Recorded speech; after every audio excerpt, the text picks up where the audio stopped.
Well, you keep hitting the wrong button. Okay, Drew, I think we've Yeah. got a pretty good sized group here. So, Okay. yep. Yeah. Well, Diana and I were going to vote on Tuesday. I tripped on the curb, fell, and I have a fracture of my hip. It's Oh, not the here. actual hip Mm. itself. Oh, It's it's the femur. oh. And so I walked around for a day. I voted and walked around, and Diana said, "You need to go in and get it checked." And I said, "Nah, it's just a bruise." Well, turns out it was. Jesus Christ. So I spent Wednesday, Thursday, and Friday in the hospital, but they released me yesterday. And one of the nurses said, "That's the fastest I've ever seen anybody get released." You So, didn't have surgery until Thursday, right? right. Yeah. Wow. What surgery did they do? They put 3 screws in my femur. Oh my. Okay. Oh, so you really are screwed. Yes. Damn. And I can feel it too, you know? Uh, I, All three of them? Yeah. And Tim made a visit too, didn't he, Drew? Yes, he did. Oh. Tim came to me in my dreams and said, "You got this. Don't worry about it. I'm right here behind you and beside you." And so are a whole bunch of other people. So go for it. You gotta love Tim. good. Yeah. Yes. Love that. Love that. Thank you, Drew. And we wish you the best of recovery. Thank you. Yes, speedy healing. And watch for a delivery today, Drew. Okay. Well, I won't be watching, but Diana can someone watch will. for it. Fair She's not enough. going to let me get out of bed again, you know? Are you up and walking? Is that what after? Well, not with it. I'm walking a little bit with a walker, Okay. but I really need to stay in bed. Because it's too hard for her to get me up and down out of chairs and that kind of stuff. So, so I think Drew is the epitome of pain happens, but suffering is optional. I mean, he has been a trooper this whole time. It's That's just great. Sorry about me. That's sounds like- fantastic. That's great to hear. well, thank you for putting that in my mind Yeah. weeks ago. No, it's important. It really helped me. I'm Yes. sending you all the healing energy, Drew. Thank you. And Kat, Dr. Kat, good morning. All right, so let's go ahead and get started. Oh, Hi, Hansa. yes, Morning, Hansa. Come on, Channy, get this party hey. started. Okay. I'm All gonna read right. something. I don't see her. Let me silence. Okay. Untethered Soul by Michael Singer. He said, "This is the core of spiritual work. When you're comfortable with pain passing through you, you will be free. This world will never be able to bother you again because the worst the world can do is to hit the pain stored within you. If you do not care, if you're no longer afraid of yourself and your own pain, you're free. You will then be able to walk through the world more vibrant and alive than ever before. You'll feel everything at a deeper level. You will begin to have truly beautiful experiences rise up within you. Eventually, you'll understand that there's an ocean of love behind all this fear and pain. And that's really the takeaway point. Behind the fear and pain is an ocean of love. That force will sustain you by feeding your heart from deep within. Over time, you'll form an intensely personal relationship with this beautiful force. You may not have coffee with it like a lot of fundamentalists do, but you will be able to feel it within you, which is about as intimate as it gets. Over time, it will replace the relationship you currently have with inner pain and disturbance. Now peace and love will run your life. When you pass beyond the layer of pain, you will finally be free from the binds of the psyche.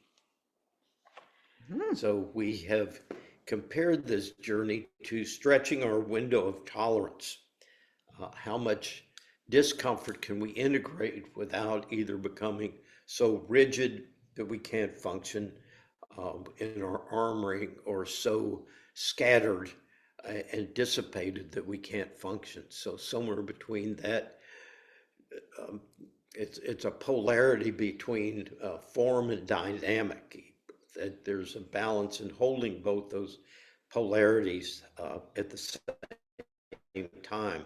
That's what equanimity is not reducing one side, but it's a capacity to hold both truths. As Matthew says, that two contradictory truths can be true at the same time. That goes against Aristotelian logic, and it's one of the reasons we Westerners have trouble, because we don't understand paradox. So today we're going to carry on a little bit. We've been talking about anger and what to do with anger, because we've got a culture that is just generating anger faster than we can dissipate it. And so we've gone through a process of understanding what's the spiritual function of anger. Well, the spiritual function of anger is to say, stop, you're hurting me, stop, you're hurting someone else, stop, you're damaging that sacred life force energy. So it's to protect the sacred, okay? And when we're protecting the earth, that's what we're doing. When we're protecting the people who are homeless, that's what we're doing. We're saying these are part of the sacredness of life, not because of their condition, but simply to honor and to maintain a proper relationship with that, to see the sacredness of other people. It's one of the first things that Remy Shapiro talks about in his book, is the practice of seeing God in other people, seeing God around you, seeing God coming through everything that we see. So last week we talked about when this becomes a problem is when, instead of serving to protect the sacred, we start using that life force energy to protect the ego, to protect ourselves from the pain. And when we do that, we go to war with life unconsciously, and everything becomes threatening to us. So when people walk into my office, a couple walks into my office, what they've done is they have built a legal case against the other person. Well, they've done this, they've done this, they've done this, they've done this. Don't you think I have a right to be angry? Don't you think I have a right to be angry? And what do you think my answer is?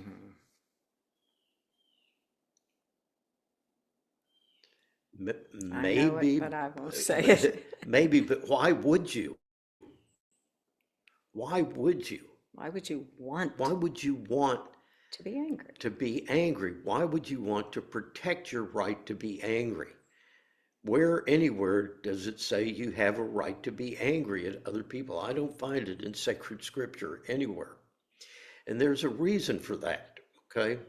So you have to think about the consequences of my staying angry all the time.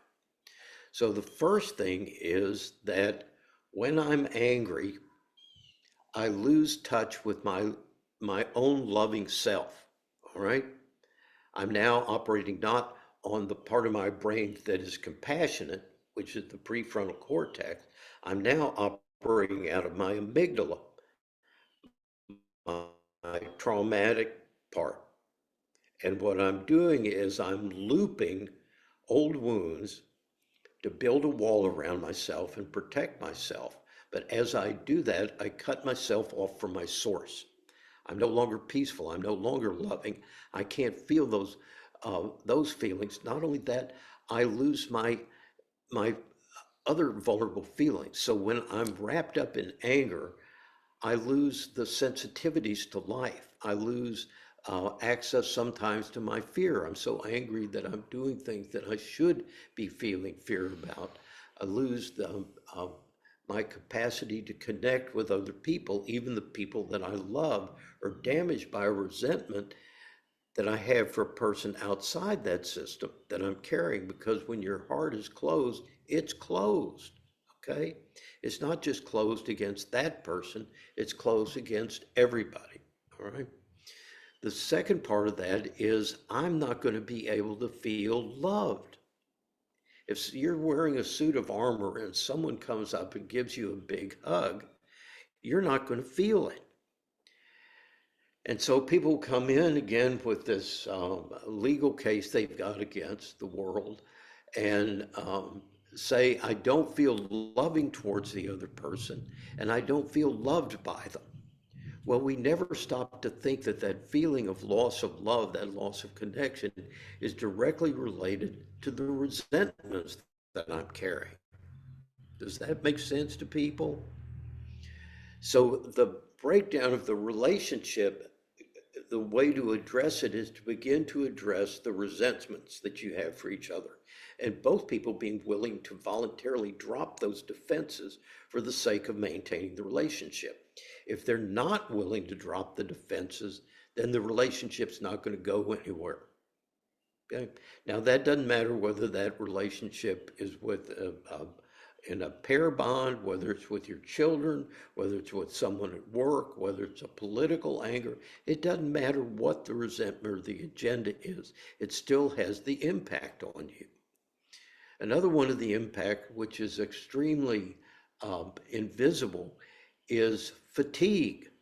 When you're running on fight or flight all the time and you're kicking in your epinephrine, norepinephrine, your cortisol, you're weakening your entire body. You're running on energy, on a kind of artificial energy. It's like running speed. Speed operates on these centers. And so the more angry you are, the more you crash afterwards, because the stress that you're under depletes things like your B6, like your B12, like your magnesium. And these things are essential to a process that's called methylation. And methylation is the process that enables your body to clear out the norepinephrine, epinephrine, and the stress thing. So your body literally cannot stay ahead of the game, and you go into a cycle, Right. feel more and more depleted. Okay. Another thing that starts happening is that people begin to misperceive you because you feel vulnerable, but everybody else sees you as defensive. And the question is, which of those two things is true? They're both They're true. both true.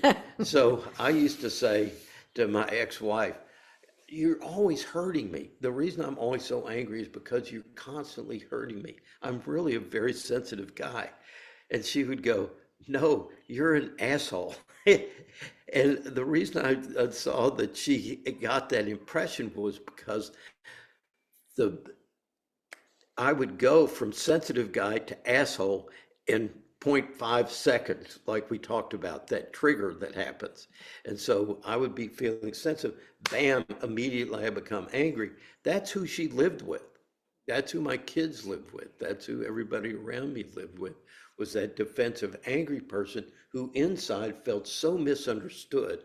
Why doesn't the world see how tender and vulnerable I am? Because I never showed it, okay? I wasn't capable of stepping out from behind the wall long enough to manifest that. So the last thing that it affects is your immune system. When you're angry all the time, your immune system shuts down. And so we get more and more prone to disease because of staying angry. So as you begin to stack these things up, when you begin to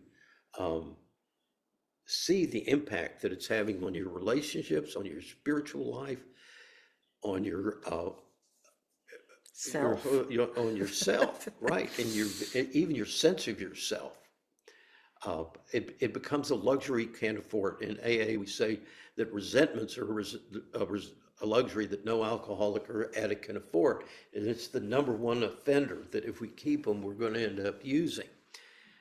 So what is a resentment? A resentment is a way of making yourself angry in the present moment to deal with the pain that has nothing to do with this moment, okay? So let's say you're doing something now that makes me slightly uncomfortable. I will drag up something from the past, get angry with you about it, and use that anger to protect myself in the present moment. So when you're nursing grievances, this person hurt me, when you're carrying the pain, the anger from the past into the present moment, it is never appropriate, okay? Why do I say it's never appropriate? Because the situation that generated the anger isn't happening now. Anger is to empower me to deal with something in the present moment. And there's no way I can deal with an anger, or you can deal with an anger that was generated in our past. We have to deal with what's going on right now in the present moment. So everything that's stored in the amygdala is from your what? From your past, your past trauma. And so to begin to keep pain from limiting our private lives, we have to learn how to step out of that activation. Once the anger gets activated, stuff that's stored there is by definition egoic. It is conditioned pain. It's not about the present moment. Present moment is simply the occurrence that my brain puts into a pattern that it recognizes as a threat and immediately goes into defensive mode. Does that make sense to people? The difference between the two. And that's the hardest thing to get across to my people in counseling, is that yes, what that person did triggered you, but the pain that you're experiencing is not about them. Maybe 10%, but 90% of the intensity. So what we're going to learn to do today is how do we begin to downgrade the intensity of our anger once it arises and begin to move towards reconciliation. What do you keep wanting to? So to put this into perspective for me as a yogi, when I look at the 8 limbs of yoga, and right now probably Hansa is doing the same thing, teaching from the season of nonviolence, which is the very first teaching in yoga. Just to put this into perspective, because it's interesting to me how modern science is sort of behind what we already knew. So in the 8 limbs of yoga, Ahimsa says, all living beings have the spark of the divine spiritual energy. To hurt another being is to hurt oneself. Also, the violence we inflict on each other, which in this case could be anger, could be a lot of things, but let's just say anger, is only the outward manifestation of the war raging inside ourselves. And it is only in stopping this war within that we can stop the war without. Okay, so what does that mean? Okay, the question is always, what is the war within? Okay. But it's that resentment. It could be those old past experiences coming back up. Okay, the war is between what I think should be happening and what's happening. Resistance. Okay. That resistance, again, that's the core of the whole thing. Would you go get that meditation book? Yeah, I'll get it. I don't know where I left it, but I need it. I got it. Okay, so that's another way of looking at this. So Michael Singer says there's absolutely no reason to stay closed. And again, when you think about anger, anger is that closing of our energy, that constriction of the energy. So again, we in the West tend to hear this as don't be angry, as an ethical statement, a moral statement. Well, shouldn't I ethically be angry about injustice? Those are all rationalizations for staying angry, right? What the spiritual path asks us to do is, in the face of that, to take a pause, feel into the constrictions, let go of all the oughts, all the shoulds, all the things that's feeding the anger, and get back in touch with that sacred life force energy that Lindell mentioned. So the meditation today is going to be one about touching that part of ourselves, but then seeing that in the person you're most angry with, okay? And then begin to feel your resistance to opening your heart to that person, and to begin to soften in this guided meditation, in the safety of being in your own safe, sacred space, to begin to experiment with seeing the sacredness of this other person. As Ram Dass reminds us, my favorite one is actually Mother Teresa. Mother Teresa says, what is she doing? And everyone thought, oh, she's just doing good deeds. No, she wasn't. Practicing her spirituality, when she would go and drag a dying child off the street, she knew the kid was going to die. She was just getting them. What I was trying to do was to learn to see Christ in this most distressing disguise. Wow. I want you to really let that land, because that's when you think about your enemy, the person you want to go to war with out there, that person too is Christ in that most distressing disguise. How do you develop the eyes to see that? How do you develop the eyes to see that? And that's the challenge. That's why we have to move first to compassion, back to the part of our brain that doesn't make distinctions. Doesn't make distinctions. That's the part of us that can do this. So you can't, your ego can't, the part of you that wants to will this thing, you can't let go of it. But if you align the ego with the spirit can do this work. So using that life force energy to free you, so your enemy becomes your greatest ally. We call that a Satguru.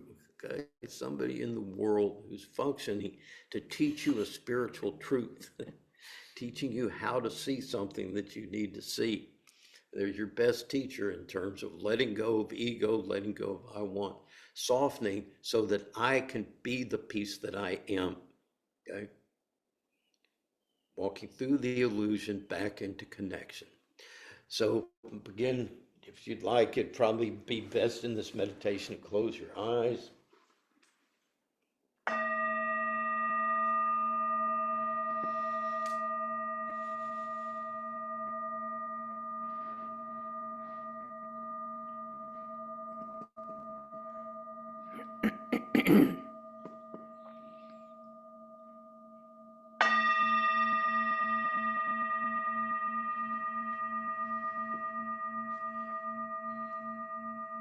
Take a few cleansing breaths.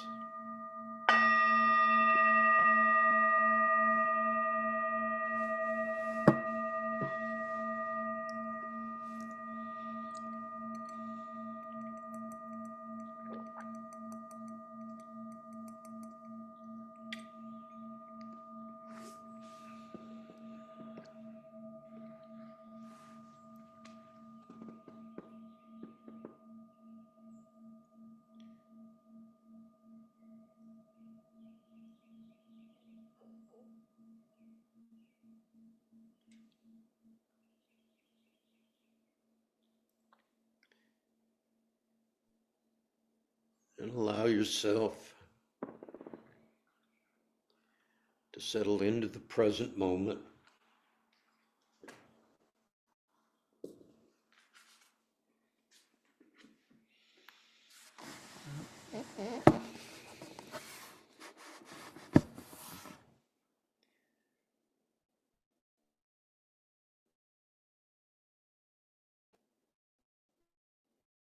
Always remembering that peace is in the present moment, never in the future. And begin to notice what's blocking you from connection with the peace that you are.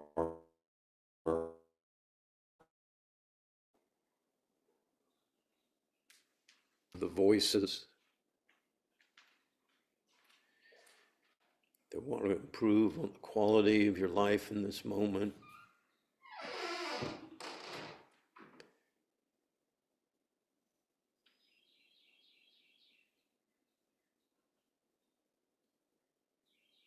How things should be or shouldn't be.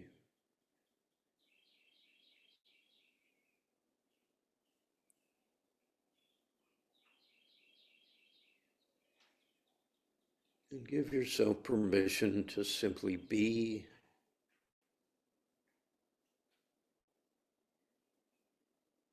Nothing to figure out, nothing to do in this moment.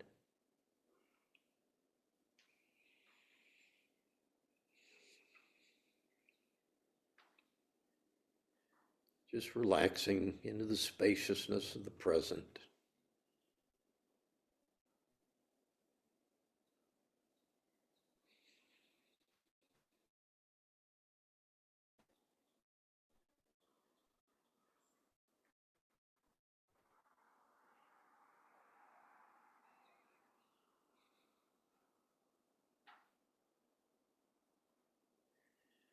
And in this quiet, begin to greet your true self.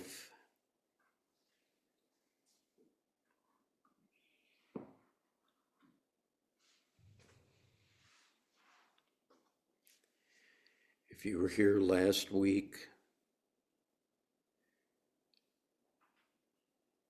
remember what it was like viewing yourself with compassion,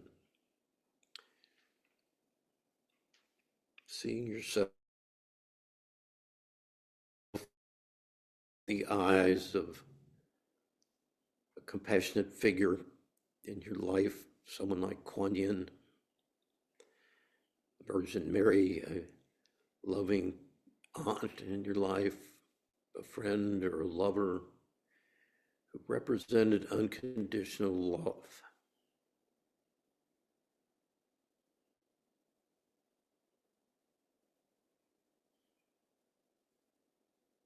And begin to feel yourself as being worthy just as you are.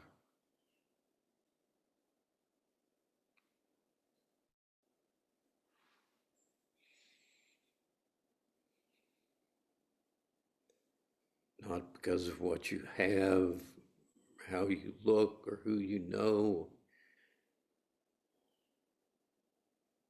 but because of the sacred life force energy that's moving through you.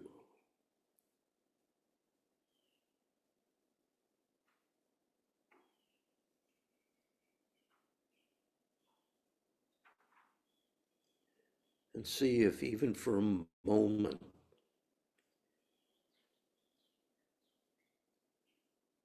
you can glimpse that truth that India Ari has in her song, I Am Light.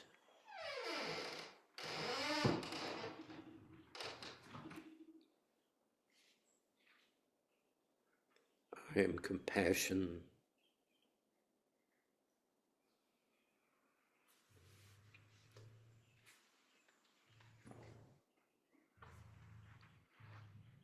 I'm curiosity.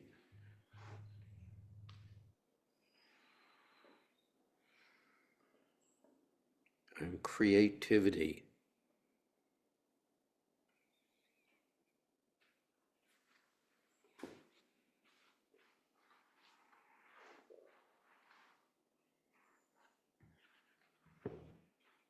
And see if you can soften your heart towards yourself and claim the glory of your spirit, your Shekinah,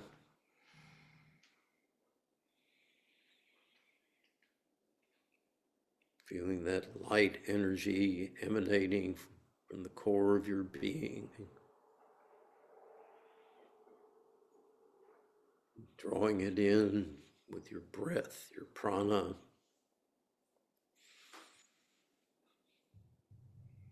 from the earth, your chi,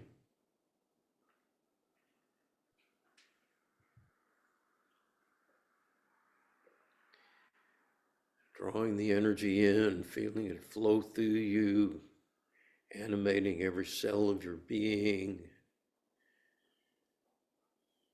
and flowing out from you. That ojas, that aura, well-being.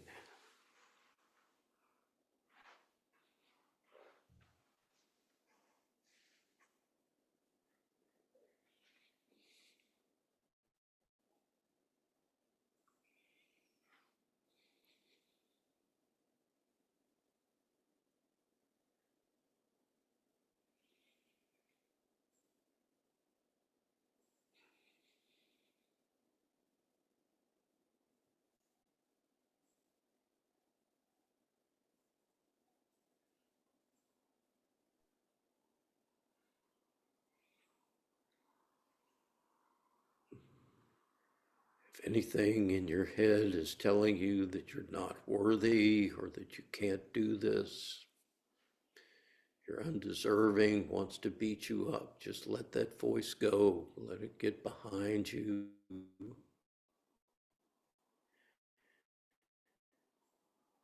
And recognize it as the voice of self-hate.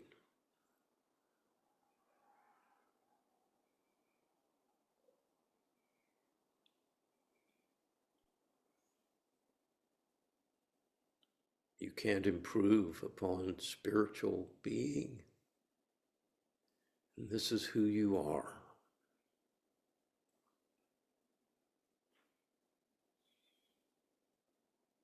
Breathing in the sacred energies of life. Breathing it out and feel that aura around you as a membrane of a cell.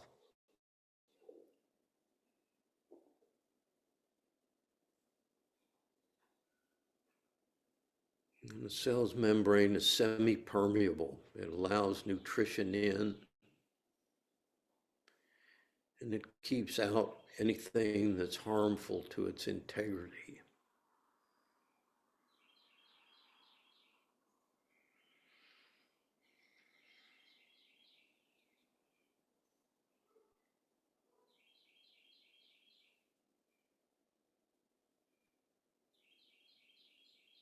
And imagine this energy as an early warning system, your spidey sense. Something animals have, children have, that we've lost, which is that capacity to read the energy around us.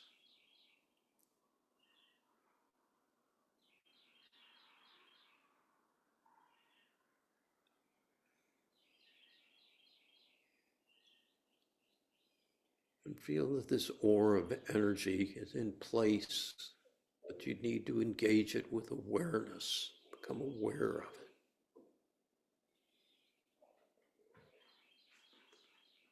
We envision the saints as surrounded by an aura of light, but that aura also is a protection. When the Buddha is assailed by Mara, Mara says, "What makes you think you deserve enlightenment?" He doesn't answer.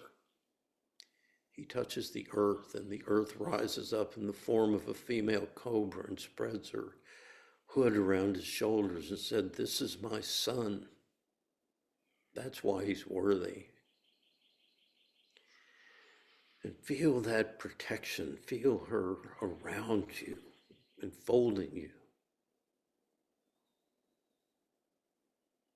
This is the same voice when Jesus was baptized and the dove descends and says, "This is my son in whom I am well pleased."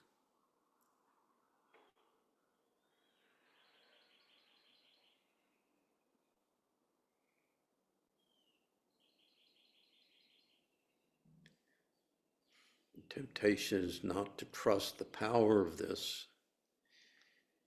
And pictures show Mara's minions shooting arrows at the Buddha, and they hit this aura and they turn to roses and they fall in his lap.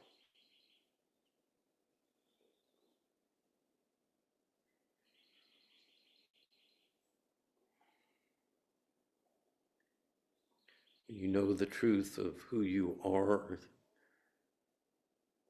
when the world assails you, their attacks become compliments.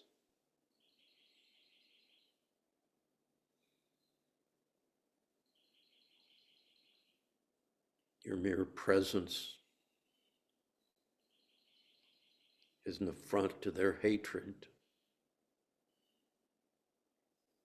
Their attacks are an acknowledgement of your power.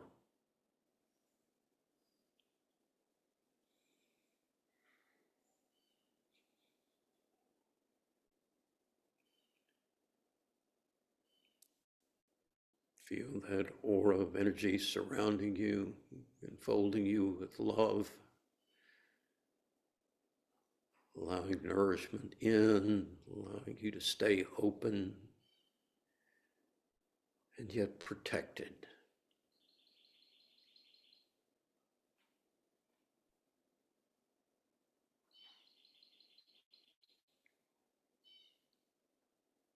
Feel the presence of awareness which doesn't sleep, which will wake you up in the middle of the night while you're asleep to attend to a noise in the house or a baby's cry. Trust it, not your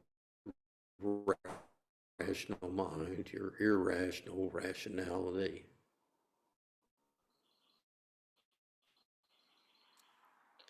You'll shut her up when you need to, but the rest of the time, keep your heart open, your body soft, your mind spacious.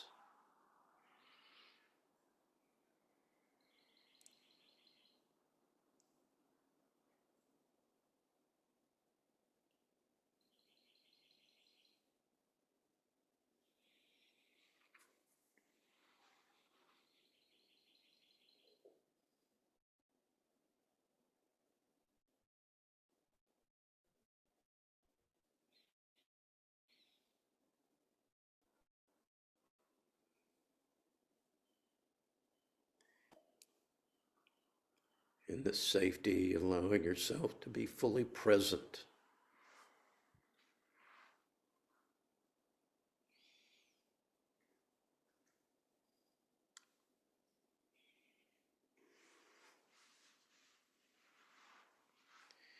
Fear emerges or anger emerges to distract you. Just breathe those energies out beyond the membrane of your aura.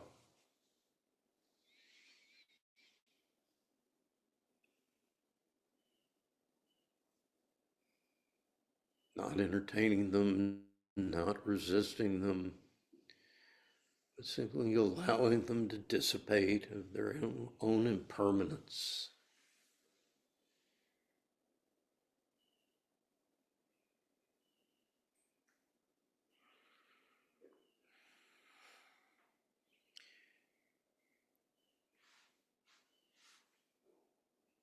Not entertaining your worthiness as a concept.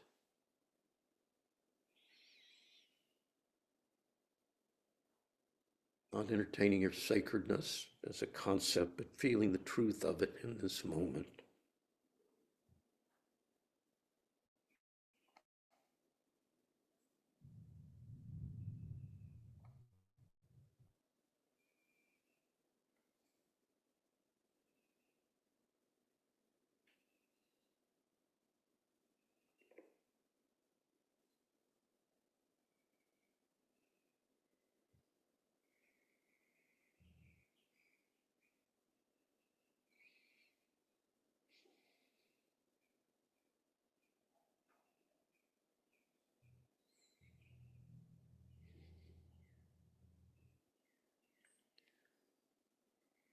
Feeling the light of the Spirit surrounding you.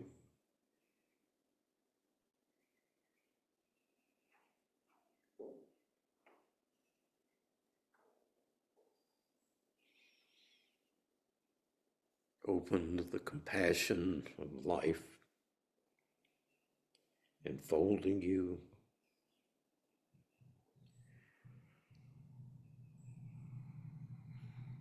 Letting it flow through you.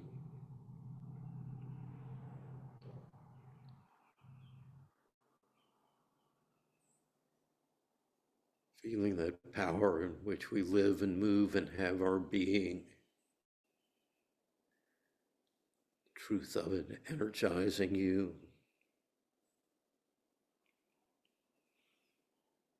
The presence of the Spirit always watching.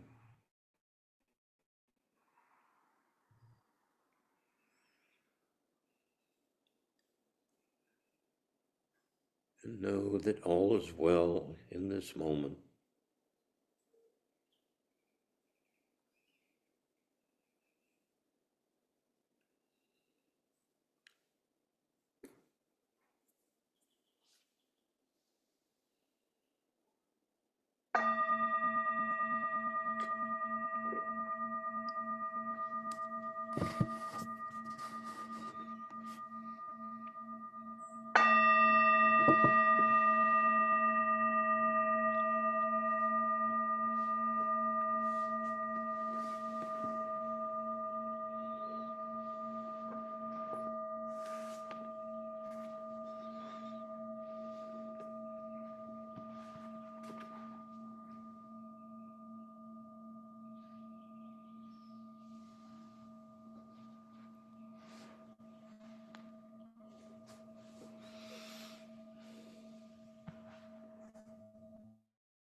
Okay, questions, comments?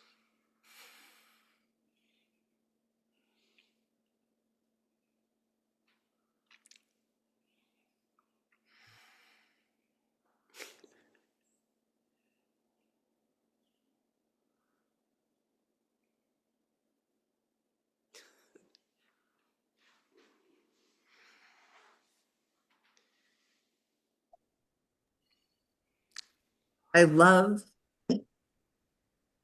the image of arrows turning to roses. Thank you. It's not me.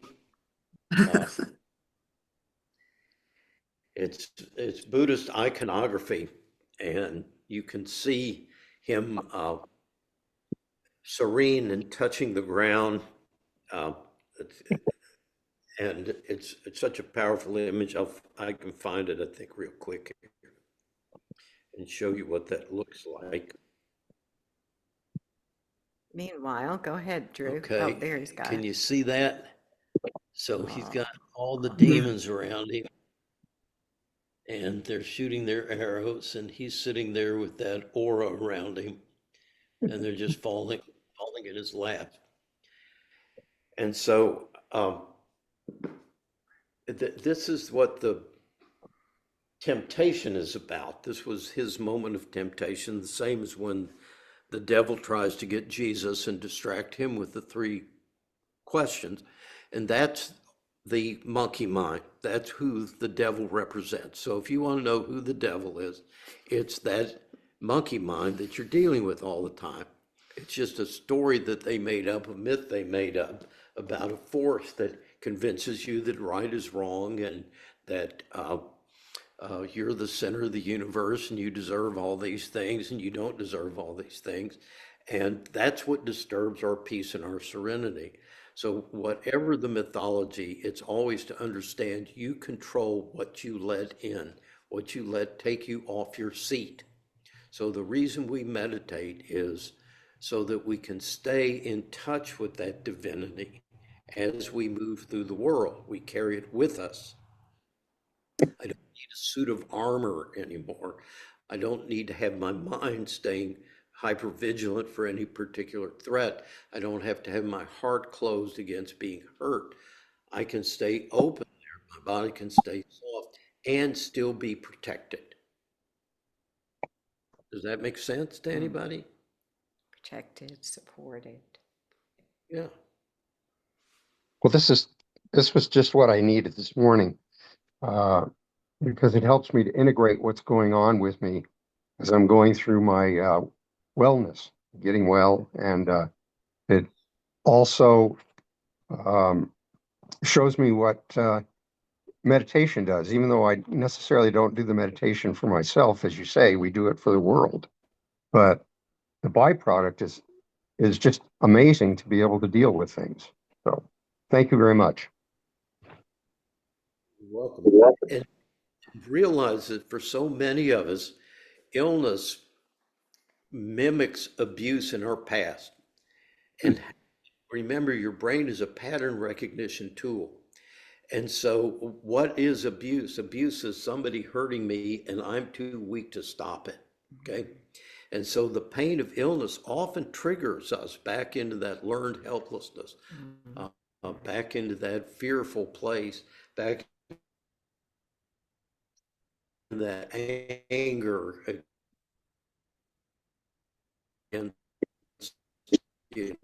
why can't I get these symptoms to stop? Why can't So it doesn't matter whether it's an illness as an internal threat or it's still the right answer to go to that place. It optimizes your capacity to have a more harmonious relationship with life around us. That's a total. Sorry. Okay, who we got? We Beth? got Talbot and Talbot Beth. and Robert? Okay. I'd like to caution Hey, language. Robert. Okay, thank you. I'd like to caution us vocabulary-wise, language-wise, from putting too much emphasis on Mara, this name for the, negative force, I guess. Mara is from the Latin, it means black. And therefore, it's a good shorthand for things that threaten us. And yet, I mistrust black as a signal, a universal signal for something that threatens us, and so Mauritius, Saint Maurice, let's see, all of these are words from the Latin that mean black, but they're not all negative, there is a variation, but still there's something that I feel that we should be aware of. Thank you. Thank you. And that's precisely that duality that gets us into trouble, Robert. So if we can step outside of dualism, the words black and white lose any value evaluation. It's not so much black exists, but the connotations of negativity, inferiority, evil, anything like that, is something we project onto it, and that's egoic. So I'm going to bring in at some point on anger. I meant to do it this week and I left it at home. An image of the embodiment of anger. And she is actually the defender of the lineage of the Dalai Lama. And she has some very interesting energies about her that I'd like for us to explore about how anger can aid us on our spiritual journey. Tommy? Oh, I just love this lesson on anger and the roots of anger in resentment and opening up to the ocean of compassion that swallows that up. I really enjoyed it. Thanks. Oh, how human of you to feel anger. And want to attack. Yeah. So I don't. first of all, I'm having surgery Wednesday, so I'm going to get to put to the test this thing about pain. And I appreciate what you said about, your body perceives it as trauma, but this will be the third time on the same thing. So I think I know what I'm in for, but that's not what I wanted to say. I don't know how to. So we had something happen here yesterday. We have a neighbor across the street. We live in a really nice neighborhood, but she has some serious mental problems, and she's had an issue about a year ago where she burned everything in her house in the backyard and all of that. So Dean goes to walk the dog yesterday. I'm about to leave in my car to go somewhere, and she comes down the driveway and gets behind Dean and starts following him. And he turned around and she got in his face, and she was clearly a psychotic, and said, "You're going to atone," and all this shit. And I backed the car up and tried to get Dean to get in the car. And she called me a fucking bitch and put hands on Dean. And anyway, I'm watching myself, go through all these emotions, and it was as she put her hands on Dean, I got something clicked in me, and I got out of the car and was going to beat her fucking ass. I did not care how fucking crazy she was. And she wasn't very big, but she was so threatening. It was awful. And I did not know I had that in me, but of course then I translated it into the way I grew up with my mother having so many issues. And so I processed it all yesterday. We called the cops. They took her off again, but she keeps coming back. And, you talked about vigilance, hypervigilance. Well, we never even locked our doors, but now, it triggered so much fucking shit in me. And I appreciate the meditation. It helped a little bit, but all those feelings mixed in, and it was just, ugh. But I did okay after it was all said and done, I think. Anyway. So that you started channeling the goddess Mama Bear energy at that point, which we all know is a fierce feminine protective emotion. That's beautiful to feel. You felt the power of it. All right. So again, you did a great job, and y'all need to understand her husband is the former head of psychiatry at the VA in Shreveport and later down in New Orleans. So she was dealing with a heavyweight when she was going after him. And Dean could handle his own, but Mama Bear had to get in there and let him know that she had her back. I love that about you, Beth. Yeah. You're a scrapper, and you're doing a beautiful job. Okay, so the trauma again, your monkey mind is going to keep bringing that back. Every time it shows up, just remind yourself that you've already survived it. You did a great job. She's not in the room. That there's other energies that are being released. Now, you bring up another beautiful point. When we get triggered in the world, the person in front of us becomes our abusers. Okay?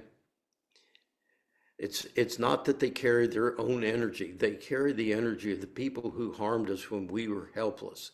And so many of us, and I'm talking about myself in particular. I mean, in my youth, I went to war for women. I went to war for blacks. I went to war for the Vietnamese. I went to war for all these people, protecting them against injustice. I was just acting out my own trauma. I was acting out my rage against the people who hurt me. I was not authentically dealing with that situation. I wasn't in the present moment. I was in a part of my brain that was traumatized. That's why I keep encouraging us when that desire to attack like that anger and that rage comes back, go to the other place, to the compassion place. Leave that part of your brain simply because it's not going to be skillful in dealing with the situation that's in front of me, if that makes sense. So know the source of the anger. You'll be sitting there, nobody's even in the room, and all of a sudden I'm angry. How am I generating that? That's not another person hurting you, that's you hurting you. So resentment really, really hurts you. And that goes for the fear too, entertaining it. So anybody else? Yes, Pat. And then Hansa. I have a question, and that is, can we experience anything positive from vicarious anger? And I'll offer you an example. I have a cousin, and I have many cousins, but we have a real strong connection. And he sent me yesterday a video of one of the former producers of 60 Minutes. And he now has moved on because of the changes that are going on in media. This guy, talk about, having a tantrum in your driveway. This guy, he didn't say two words that weren't, vile, but I felt so good. I felt so good listening to his anger, because it was all about Trump. It was all about the inhuman things that are going on, and all of that. And it was just everything that I would have said if I had the courage to put it online. And I just felt better. I felt better that somebody else was putting out that stuff. And one more thing, I often in your talks wonder where personality fits in. And, and I've, like you, Bart, I've gone through lots of different kinds of, wonderful therapies and stuff over a lifetime. But my sister and I decided a long, long time ago, like 40 years ago, to change our name and not carry the family dynasty forward. And that wasn't out of anything negative, but it was just like we were feminists. It was time to do something. Women were starting to claim their power. So we chose, it took us a year to find a new name. And I've written a poem about it that's hilarious because we found such ridiculous names. But so we ended up, each have two daughters. So Amanda, Lisa, Elliot, and Amy that's where Aaliyah came from, our last name, which we both went to court and had our names officially changed to that. But my sister's husband at the time was a Latin scholar. And he said, did you two realize that the word Aaliyah means to take a risk? Yeah, I love that. I know. And it was just, we were shocked. It was like Iacta Elia S, let the die be cast. So my personality is, I want to fight. I want a fighter. I want that guy from 60 Minutes to fight for me. So question, what do you do with your innate personality? Okay, that doesn't exist. That's why you don't hear me talk about it. So the two unanswerable questions are, who am I and what's going to happen next? So, and the reason for that, Pat, is that what we call personality is a justification for egoic awareness. I am this. But current theory, you look at they say you've got 142 personality traits. All of us do. So you're got all these toggle switches. Imagine a mixing board with all these toggle switches. Who you are at any given moment depends upon what toggle switches are sitting where and who's got the mic, because it's all being filtered through basic sub-personalities that aren't actually personalities, they're functions of your brain, okay? So that when I'm ventral, I have a personality that's open to meeting people, that's curious, that doesn't even question my worth, that wears the world easily, is delighted, but playful. When I'm in fight or flight, I'm at war, and or I'm scared, or I'm people pleasing. If I'm dorsal, I don't want to engage people. I don't want to exert energy. Now, how can you say which one of those is your character? I mean, it all depends. You aren't any of those. Those are simply brain functions that manifest. So the answer is who you really are is the person watching the shit show. And that's where we all get confused, because remember my one last week was when we or the first lecture was when we start identifying and saying, this is me, then I plant a flag and go to war to protect that me. But Rumi says everyone's scandalous flaw is mine. Okay? He goes beyond that and says everybody's doing the same thing I'm doing. We've all got the same stupid brain. We're energy trying to figure out how to stay that and not get trapped in all the seductions of the brain functions. Okay? So does it feel good to have someone agree with you? Yeah, you flood with dopamine. That's great. The serotonin, yeah, that feels great. Oh, isn't it wonderful? We all agree to hate the same person. I mean, that's no different than what you get with gossiping. Agreeing to shut this part of life out. The challenge, I think, is how do I see without being less than or better than? That's, people mistake judgment with being judgmental. Okay, you can make judgments without being judgmental. So one of the Unitarian metaphysical poets, I think it's George Herbert, said, he drew a circle, shut me out, rebel, heretic, a thing to flout. But love and I had wit to win. We drew a circle and took him in. So we really had to be clear about what our agenda is. Are we peacemakers? Or are we people looking for allies to go to war with against bad people? And we're going to win a war in the triumph of good over evil. I'm on the side of trying to find the place where we are more connected. For example,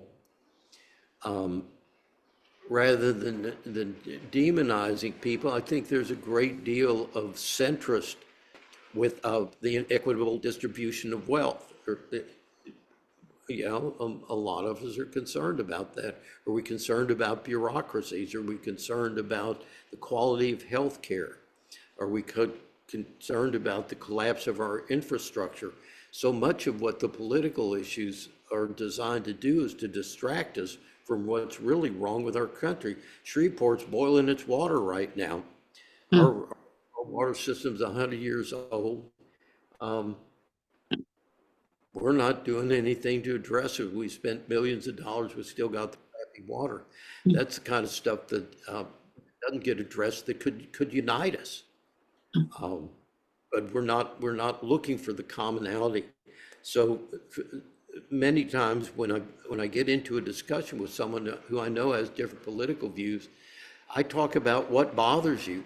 What are you bothered about? What's really upsetting you? I find we have far more in common on that. We agree about the problem. We don't agree about the solution.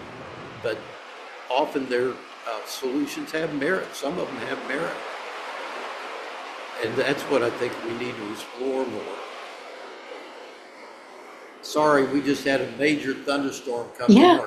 The tin roof. So Hanso, did you have anything before we go? I'm just going to say one thing quickly, but I was going to say more, but we can talk about it later. It would be asking some questions around the Bhagavad Gita and this thought and the discussion that you're having. Yes. So that would be for the future. But one of the things that comes up for me when I have tools I've learned, sometimes it works. When something comes up for me, I ask, who told you that? And is it true? Because what I find is the part of me that is reacting instead of responding was told something at one time, and you said it earlier, Barb, where I didn't have the tools to say no. I didn't have the tools to protect myself. And now that I've been taught some things, I do have tools.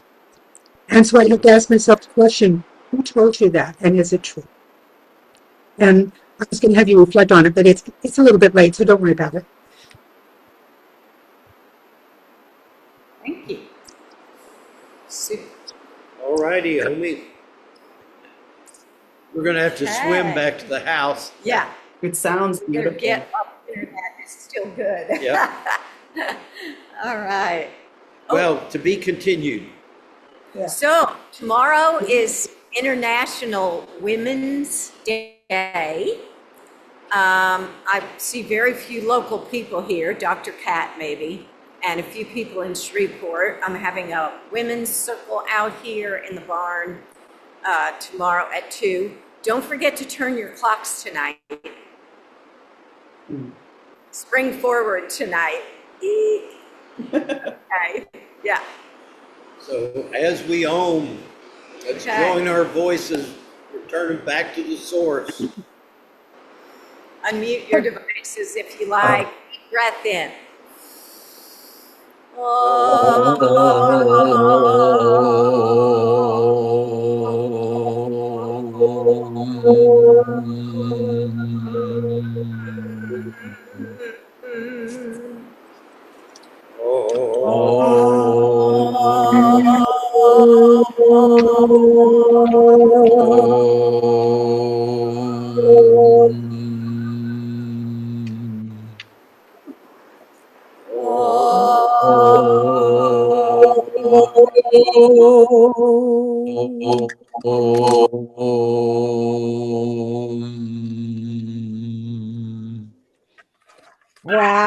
Wow. With that, it's gone. Woo! Thank you. Love you all. Love you. Love you more. Oh, Tommy, I love you. Oh, love you too. Timothy, Drew, you love, take good care of yourself. love Hey, you Matthew. too. Happy birthday to Drew tomorrow. Happy Yes, birthday. Drew's birthday is tomorrow. Really? Happy Happy birthday to Drew. Okay. John? Happy birthday, Drew. Love you guys. Have a good weekend. love you too. Bye. Bye. Ah.